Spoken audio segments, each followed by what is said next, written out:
जय जय श्री सीताराम, जय बालाजी महाराज। प्रेम से बोलो भक्तों, सियावर रामचंद्र की जय, पवन पुत्र हनुमान की जय।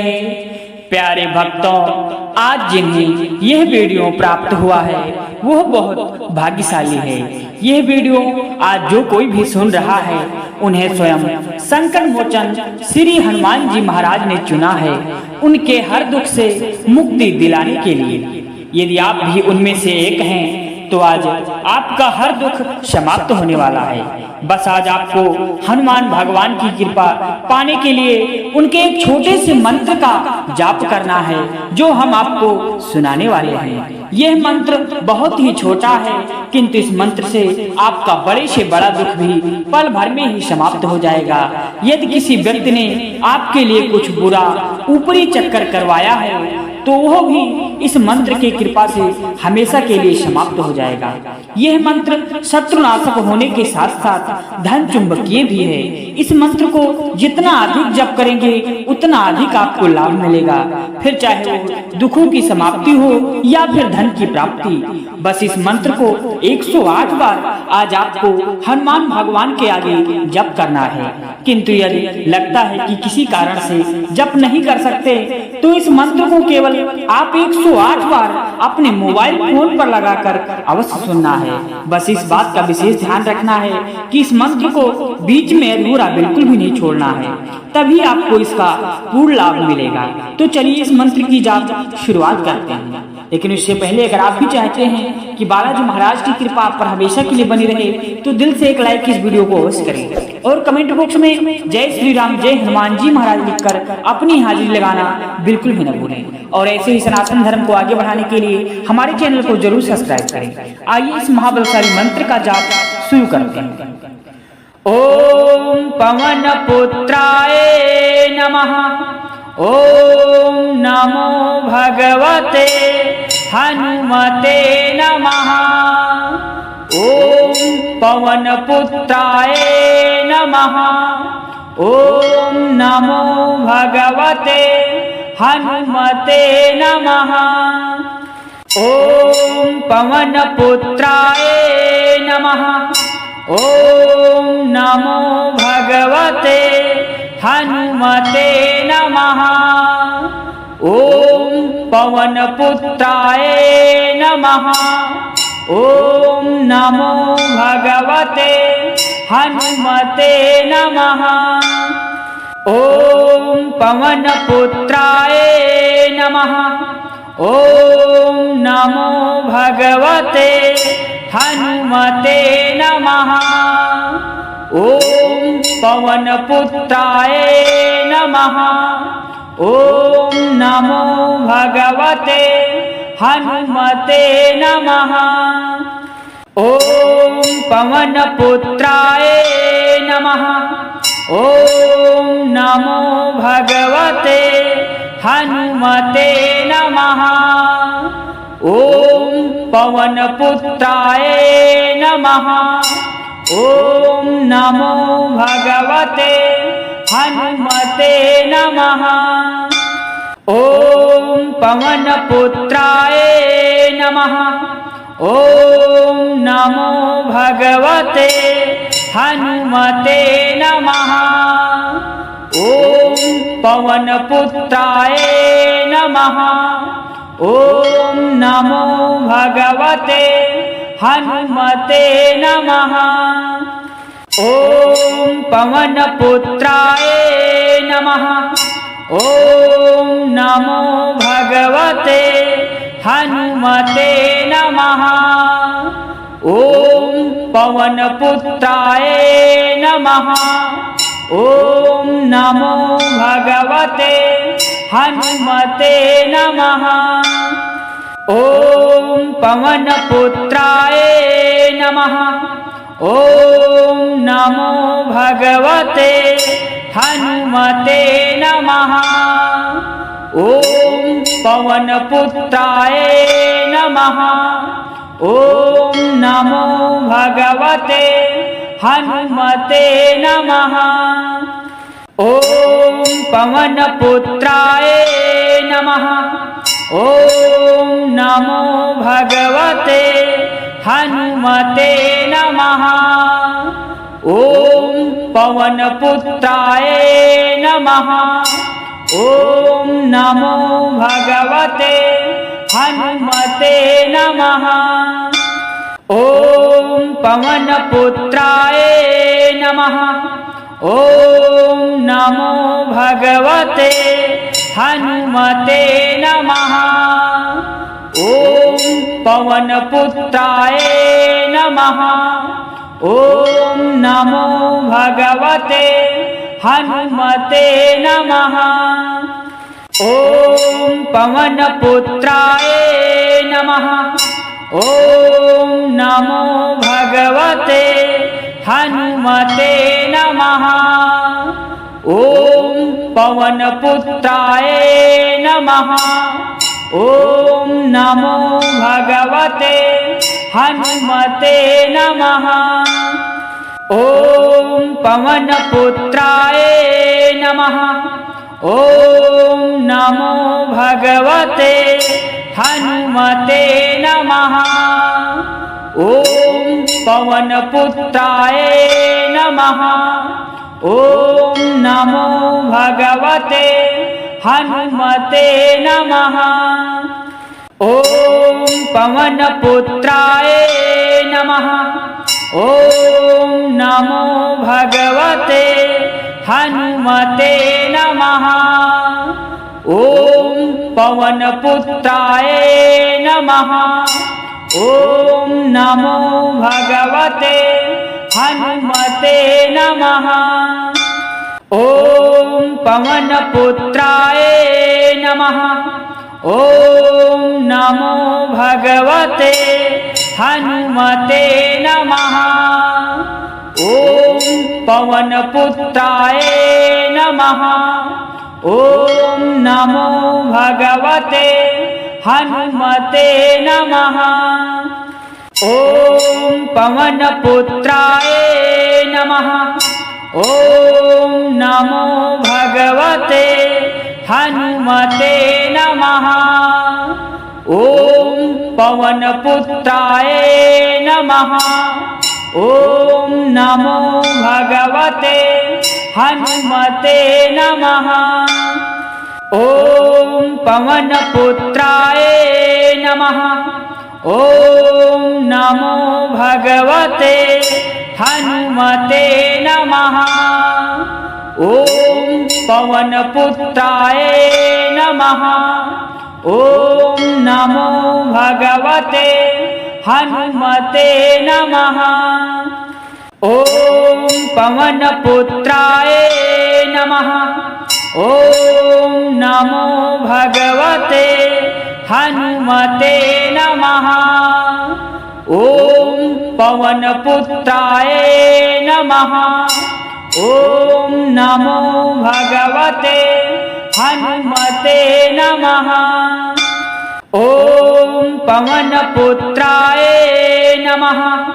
ॐ नमो भगवते हनुमते नमः। ॐ पवनपुत्राय नमः। ॐ नमो भगवते हनुमते नमः। ॐ पवनपुत्राय नमः। ॐ नमो भगवते हनुमते नमः। ॐ पवनपुत्राय नमः। ॐ नमो भगवते हनुमते नमः। ॐ पवनपुत्राय नमः। ॐ नमो भगवते हनुमते नमः। ॐ पवनपुत्राय नमः। ॐ नमो भगवते हनुमते नमः। ॐ पवनपुत्राय नमः। ॐ नमो भगवते हनुमते नमः। ॐ पवनपुत्राय नमः। ॐ नमो भगवते हनुमते नमः। ॐ पवनपुत्राय नमः। ॐ नमो भगवते हनुमते नमः। ॐ पवनपुत्राय नमः। ॐ नमो भगवते हनुमते नमः। ॐ पवनपुत्राय नमः। ॐ नमो भगवते हनुमते नमः। ॐ पवनपुत्राय नमः। ॐ नमो भगवते हनुमते नमः। ॐ पवनपुत्राय नमः। ॐ नमो भगवते हनुमते नमः। ॐ पवनपुत्राय नमः। ॐ नमो भगवते हनुमते नमः। ॐ पवनपुत्राय नमः। ॐ नमो भगवते हनुमते नमः। ॐ पवनपुत्राय नमः। ॐ नमो भगवते हनुमते नमः। ॐ पवनपुत्राय नमः। ॐ नमो भगवते हनुमते नमः। ॐ पवनपुत्राय नमः। ॐ नमो भगवते हनुमते नमः।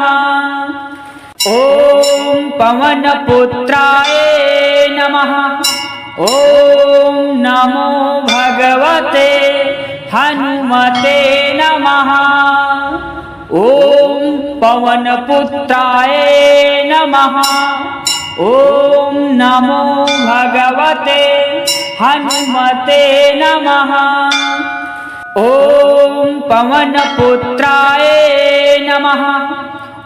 ॐ नमो भगवते हनुमते नमः।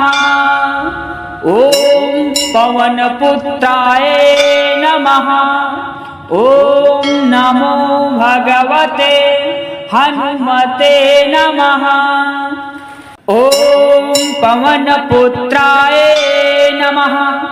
ॐ नमो भगवते हनुमते नमः। ॐ पवनपुत्राय नमः। ॐ नमो भगवते हनुमते नमः। ॐ पवनपुत्राय नमः। ॐ नमो भगवते हनुमते नमः। ॐ पवनपुत्राय नमः। ॐ नमो भगवते हनुमते नमः। ॐ पवनपुत्राय नमः। ॐ नमो भगवते हनुमते नमः। ॐ पवनपुत्राय नमः। ॐ नमो भगवते हनुमते नमः। ॐ पवनपुत्राय नमः। ॐ नमो भगवते हनुमते नमः। ॐ पवनपुत्राय नमः। ॐ नमो भगवते हनुमते नमः। ॐ पवनपुत्राय नमः। ॐ नमो भगवते हनुमते नमः। ॐ पवनपुत्राय नमः। ॐ नमो भगवते हनुमते नमः। ॐ पवनपुत्राय नमः। ॐ नमो भगवते हनुमते नमः। ॐ पवनपुत्राय नमः। ॐ नमो भगवते हनुमते नमः। ॐ पवनपुत्राय नमः। ॐ नमो भगवते हनुमते नमः। ॐ पवनपुत्राय नमः। ॐ नमो भगवते हनुमते नमः। ॐ पवनपुत्राय नमः। ॐ नमो भगवते हनुमते नमः। ॐ पवनपुत्राय नमः। ॐ नमो भगवते हनुमते नमः। ॐ पवनपुत्राय नमः। ॐ नमो भगवते हनुमते नमः। ॐ पवनपुत्राय नमः। ॐ नमो भगवते हनुमते नमः। ॐ पवनपुत्राय नमः। ॐ नमो भगवते हनुमते नमः। ॐ पवनपुत्राय नमः। ॐ नमो भगवते हनुमते नमः। ॐ पवनपुत्राय नमः। ॐ नमो भगवते हनुमते नमः। ॐ पवनपुत्राय नमः। ॐ नमो भगवते हनुमते नमः। ॐ पवनपुत्राय नमः। ॐ नमो भगवते हनुमते नमः। ॐ पवनपुत्राय नमः। ॐ नमो भगवते हनुमते नमः। ॐ पवनपुत्राय नमः। ॐ नमो भगवते हनुमते नमः। ॐ पवनपुत्राय नमः। ॐ नमो भगवते हनुमते नमः।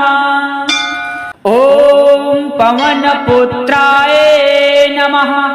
ॐ नमो भगवते हनुमते नमः। ॐ पवनपुत्राय नमः। ॐ नमो भगवते हनुमते नमः।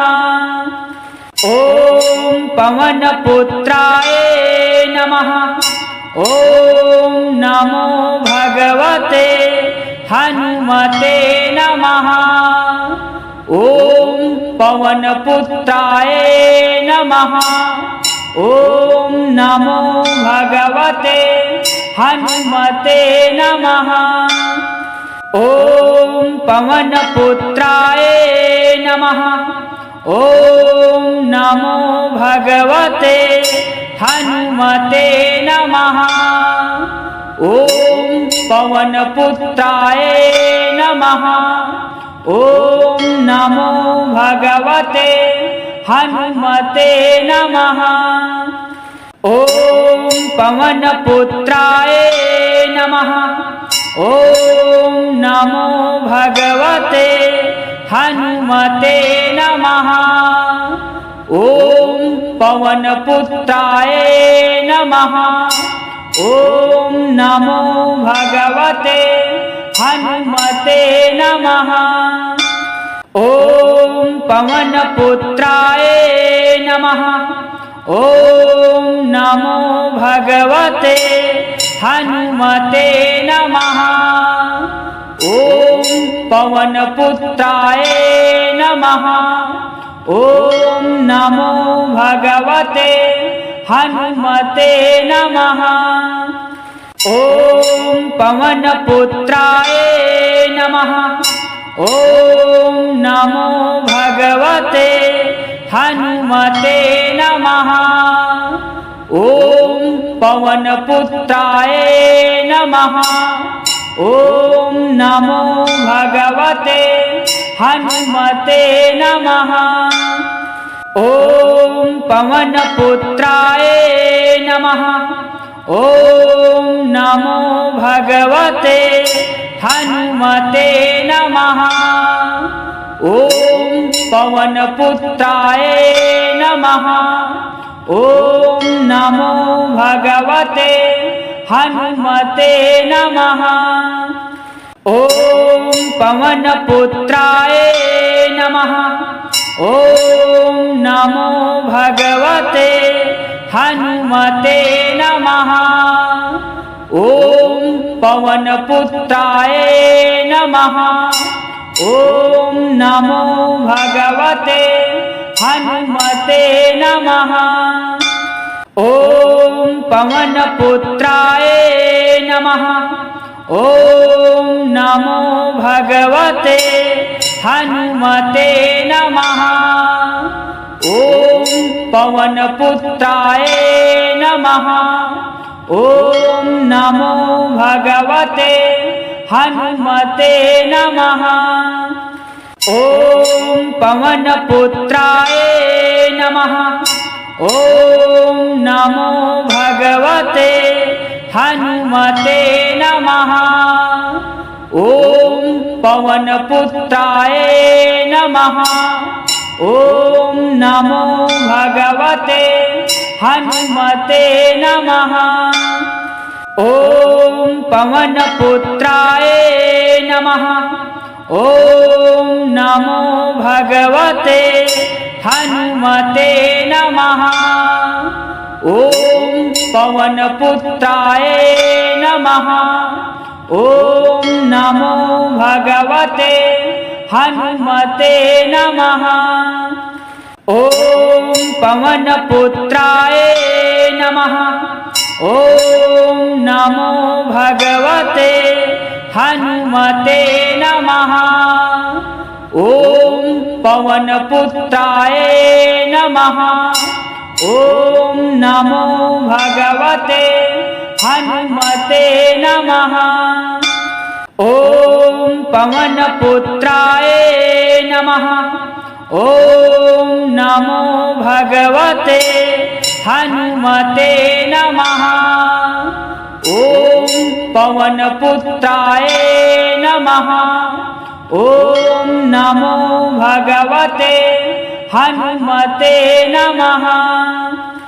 ॐ पवनपुत्राय नमः। ॐ नमो भगवते हनुमते नमः। ॐ पवनपुत्राय नमः। ॐ नमो भगवते हनुमते नमः। ॐ पवनपुत्राय नमः। ॐ नमो भगवते हनुमते नमः।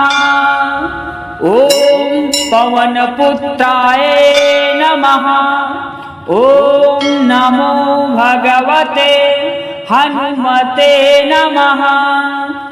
ॐ पवनपुत्राय नमः।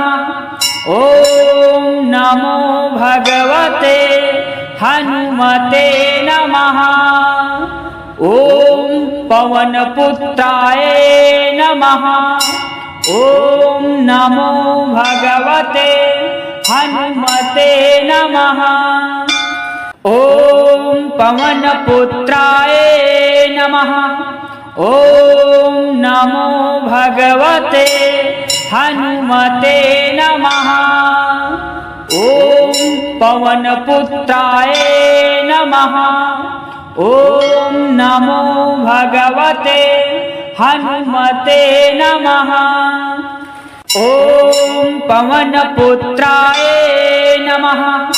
ॐ नमो भगवते हनुमते नमः। ॐ पवनपुत्राय नमः।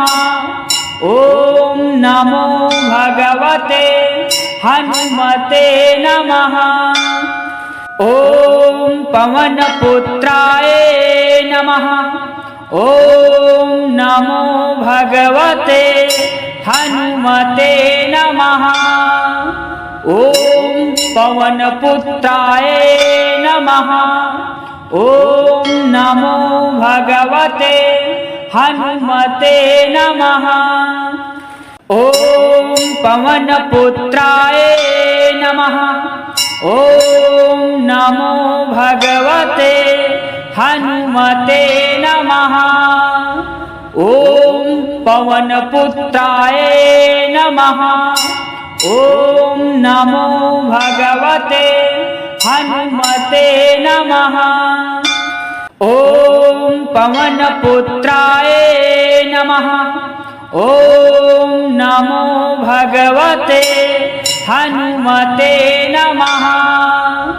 ॐ पवनपुत्राय नमः। ॐ नमो भगवते हनुमते नमः। ॐ पवनपुत्राय नमः। ॐ नमो भगवते हनुमते नमः। ॐ पवनपुत्राय नमः। ॐ नमो भगवते हनुमते नमः। ॐ पवनपुत्राय नमः। ॐ नमो भगवते हनुमते नमः। ॐ पवनपुत्राय नमः। ॐ नमो भगवते हनुमते नमः। ॐ पवनपुत्राय नमः। ॐ नमो भगवते हनुमते नमः। ॐ पवनपुत्राय नमः। ॐ नमो भगवते हनुमते नमः। ॐ पवनपुत्राय नमः। ॐ नमो भगवते हनुमते नमः। ॐ पवनपुत्राय नमः। ॐ नमो भगवते हनुमते नमः। ॐ पवनपुत्राय नमः। ॐ नमो भगवते हनुमते नमः। ॐ पवनपुत्राय नमः। ॐ नमो भगवते हनुमते नमः। ॐ पवनपुत्राय नमः। ॐ नमो भगवते हनुमते नमः। ॐ पवनपुत्राय नमः। ॐ नमो भगवते हनुमते नमः। ॐ पवनपुत्राय नमः। ॐ नमो भगवते हनुमते नमः। ॐ पवनपुत्राय नमः। ॐ नमो भगवते हनुमते नमः। ॐ पवनपुत्राय नमः। ॐ नमो भगवते हनुमते नमः। ॐ पवनपुत्राय नमः। ॐ नमो भगवते हनुमते नमः। ॐ पवनपुत्राय नमः। ॐ नमो भगवते हनुमते नमः। ॐ पवनपुत्राय नमः। ॐ नमो भगवते हनुमते नमः। ॐ पवनपुत्राय नमः। ॐ नमो भगवते हनुमते नमः। ॐ पवनपुत्राय नमः। ॐ नमो भगवते हनुमते नमः। ॐ पवनपुत्राय नमः। ॐ नमो भगवते हनुमते नमः। ॐ पवनपुत्राय नमः। ॐ नमो भगवते हनुमते नमः। ॐ पवनपुत्राय नमः। ॐ नमो भगवते हनुमते नमः। ॐ पवनपुत्राय नमः। ॐ नमो भगवते हनुमते नमः। ॐ पवनपुत्राय नमः। ॐ नमो भगवते हनुमते नमः। ॐ पवनपुत्राय नमः। ॐ नमो भगवते हनुमते नमः। ॐ पवनपुत्राय नमः। ॐ नमो भगवते हनुमते नमः। ॐ पवनपुत्राय नमः। ॐ नमो भगवते हनुमते नमः। ॐ पवनपुत्राय नमः। ॐ नमो भगवते हनुमते नमः। ॐ पवनपुत्राय नमः। ॐ नमो भगवते हनुमते नमः। ॐ पवनपुत्राय नमः। ॐ नमो भगवते हनुमते नमः। ॐ पवनपुत्राय नमः। ॐ नमो भगवते हनुमते नमः। ॐ पवनपुत्राय नमः। ॐ नमो भगवते हनुमते नमः। ॐ पवनपुत्राय नमः। ॐ नमो भगवते हनुमते नमः। ॐ पवनपुत्राय नमः। ॐ नमो भगवते हनुमते नमः। ॐ पवनपुत्राय नमः। ॐ नमो भगवते हनुमते नमः। ॐ पवनपुत्राय नमः। ॐ नमो भगवते हनुमते नमः। ॐ पवनपुत्राय नमः। ॐ नमो भगवते हनुमते नमः। ॐ पवनपुत्राय नमः। ॐ नमो भगवते हनुमते नमः। ॐ पवनपुत्राय नमः। ॐ नमो भगवते हनुमते नमः। ॐ पवनपुत्राय नमः। ॐ नमो भगवते हनुमते नमः। ॐ पवनपुत्राय नमः। ॐ नमो भगवते हनुमते नमः। ॐ पवनपुत्राय नमः। ॐ नमो भगवते हनुमते नमः। ॐ पवनपुत्राय नमः। ॐ नमो भगवते हनुमते नमः। ॐ पवनपुत्राय नमः। ॐ नमो भगवते हनुमते नमः। ॐ पवनपुत्राय नमः। ॐ नमो भगवते हनुमते नमः। ॐ पवनपुत्राय नमः। ॐ नमो भगवते हनुमते नमः। ॐ पवनपुत्राय नमः। ॐ नमो भगवते हनुमते नमः। ॐ पवनपुत्राय नमः।